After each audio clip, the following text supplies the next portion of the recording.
समर्थ है, उसकी स्थिति में विशेष परिवर्तन नहीं किया जा सकता। और हम केवल इतना ही कर सकते कि इस विचारों का अर्थ लेकर चकमा दें, परंतु यह धारणा गलत है।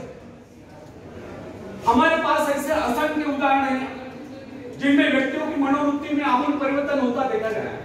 उनके मस्तिष्क में क्रांति होती देखी गई। बहुत से लोग जो जन्म से दुर्बल थे वे सफल होते देखे गए और कर्मठ होते देखे गए। ऐसे अनेक उदाहरण हमारे सम्मुख है जिनमें व्यक्ति मानसिक शक्तियों से रहित थे, किंतु प्रयत्न द्वारा उनमें भारी परिवर्तन आ गया। उनका दुर्बल व्यक्तित्व प्रबल व्यक्तित्व में परिणत हो गया। साहस का ही उदाहरण लीजिए। बहुत से सफल व्यक्ति पहले इस गुण से रहित थे।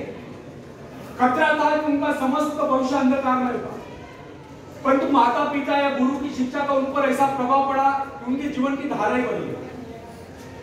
इससे सिद्ध होता है कि मनुष्य उपदेश या शिक्षा प्राप्त करके या निरंतर अभ्यास से विचारों में क्रांति ला सकता है। फ्रेंड्स, साहस पर मनुष्य का जन्मसिद्ध अधिकार है। साहस के भाव परिपक्व होने पर वही व्यक्ति जो पहले काय समझा जाता था, शौर्य और पराक्रम के कारनामे कर लोगों को चकित कर देता है। जब हम भय, संदेह, निराशा से ग्रस्त स्थिति में होते हैं, तब हम सही निर्णय नहीं कर पाते। उचित एवं ठोस निर्णय केवल उसी समय किया जा सकता है जब मस्तिष्क सही स्थिति में हो। निराशा, क्रोध, भय, ईर्ष्या, द्वेष आदि के बादलों से गिरकर अंधकार में हो। भय तथा चिंताग्रस्त मनस्थिति में कभी महत्वपूर्ण विषय पर निर्णय नहीं करना चाहिए। जब मन निर्मल, संतुलित, शांत हो, कोई भी निर्णय उस समय करना चाहिए। उस समय जो योजनाएं बनाई जाए केवल उन्हीं को कार्यान्वित करने का प्रयत्न कीजिए। भय, क्रोध आदि के आवेग पर मानसिक शक्तियां बिगड़ जाती है। उस समय मन एकाग्र न रहने के कारण निर्णय गलत होते हैं। यदि मनुष्य सही शिक्षण प्राप्त करे या मन को अभ्यास कराए तो निराशा, क्रोध, ईर्ष्या, द्वेष आदि विचारों को कुछ क्षणों में अपने मन से निकालकर बाहर कर सकता है तथा प्रसन्नता का अनुभव कर सकता है।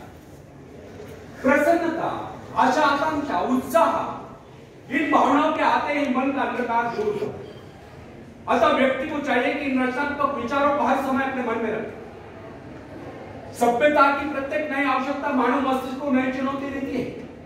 और जिस प्रकार जानवरों तथा मनुष्यों के शरीरों में जलवायु तथा वंश रक्षा के उद्देश्य से समय की आवश्यकता के अनुरूप लगातार सुधार होता चला गया है, उसी प्रकार आज के परिवर्तित आवश्यकता और संसार की मांग के अनुरूप मनुष्य को भी अपने मस्तिष्क को सुधार कर मुकाबले के लिए तैयार करना।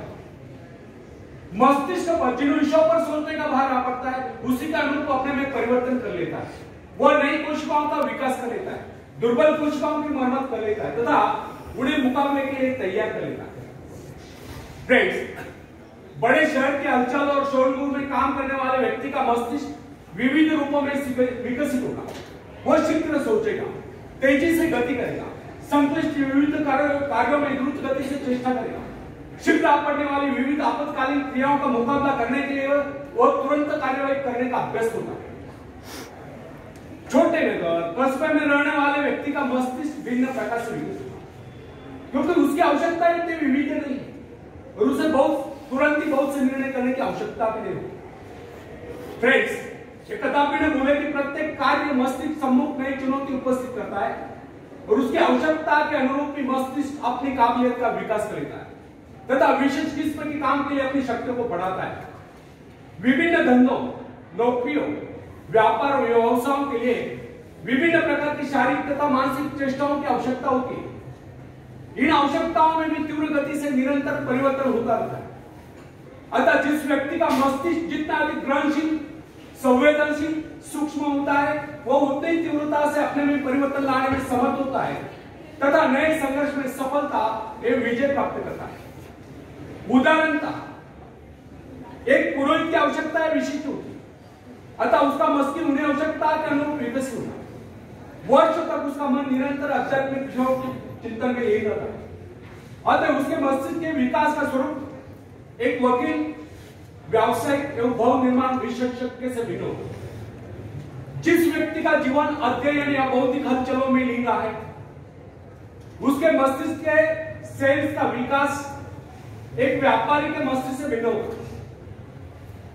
अध्यापक में विचारों की उन्मुखता, कार्यों में शिथिलता, भौतिक पदार्थ की प्राप्ति के आग्रह का अभाव, एकांत प्रियता दिखाई देती। जबकि व्यापारी में समझदारी, दूरदर्शिता, चतुरता, नियमबद्धता, समयबद्धता और पूर्ति दिखाई देती। महत्वाकांक्षा मस्तिष्क के विकास में परिवर्तन या सुधार लाने वाली प्रबल शक्ति है। महत्वाकांक्षा या अपने जीवन के उद्देश्य को तय कर लेना स्वयं अपने आप में मस्तिष्क संबंधी बहुत ही महत्वपूर्ण घटना है। वैज्ञानिक लोग मस्तिष्क को विकसित करने की संभावना पर खोज करने में व्यस्त है। समय आएगा जब मस्तिष्क के विकास के रहस्य को मानव जान लेगा और इससे मनुष्य के चरित्र के विकास का कार्य सरल हो जाएगा। तब तक हमारे लिए इतना जान लेना पर्याप्त है। यदि हम अपने मस्तिष्क का ऐसा विकास चाहते हैं कि हमारा व्यक्तित्व तो सर्वप्रिय बने, तो इसके लिए सर्वप्रथम आप अपने मन से घृणा, ईर्ष्या, द्वेष आदि विचारों को निकालकर बाहर करें।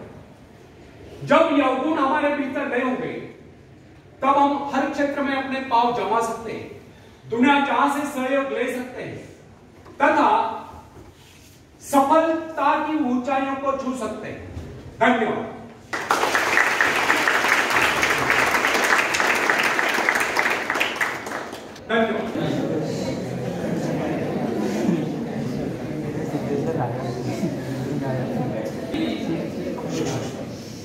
माझी प्राचार्य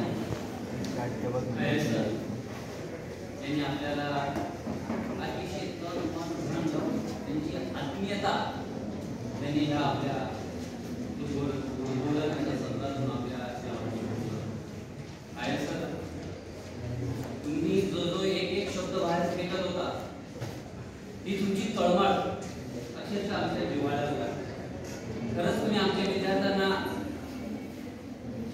कमीत कमी मी तर म्हणेन विद्यार्थ्यांना आत्मनिर्भर बनवलं, स्वतःच्या पायावर उभं राहण्याचं शिकवलं,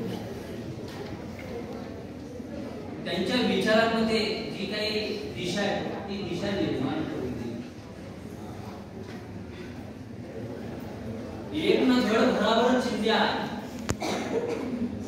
हा जो न्याय की मी जर अनेक कामं हातात घेतली एक काम साध्य होणार नाही, त्यासाठी एका कामाकडे लक्ष केंद्रित करा।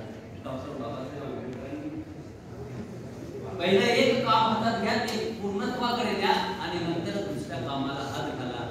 तसा आयुष्यात तुम्ही आमच्या विद्यार्थ्यांना हा न्याय दिला आणि विद्यार्थ्यांमध्ये जी सुप्त शक्ती आहे ती जागृत केली। प्रत्येकाकडे काही ना काही परमेश्वराने सुप्त गुण दिलेले असतात, ते लपलेले असतात, अद्भुत असतात, पण ते जागृत करण्यासाठी कोणीतरी मार्गदर्शक असावा लागतो आणि तुम्ही मार्गदर्शक तुमच्या पद्धतीने आम्हाला मिळाला। शिक्षक तर देतच असतो, पण अशी व्याख्याते जे असतात त्यांच्याकडनं आपल्याला काही घेण्यासारखं असतं ते आपल्याला मिळाले आहे। विद्यार्थ्यांना तुम्ही यशस्वी व्हा ही एकच जाणीव तुम्ही लक्षात घ्या आणि जे षड्रूप आपल्यामध्ये काम, क्रोध, मद, मोह, मत्सर, आळस वगैरे हे भरून टाका आणि यशस्वी व्हा हा एक संदेश आयर सरांनी आपल्याला दिलाय। आयर सर तुमचं मनापासून आमच्या केटीएम महाविद्यालयाच्या वतीने आमच्या प्राचार्य आमचे सर्व सहकारी बंधू आणि आमचे जिवलग असे मित्र विद्यार्थी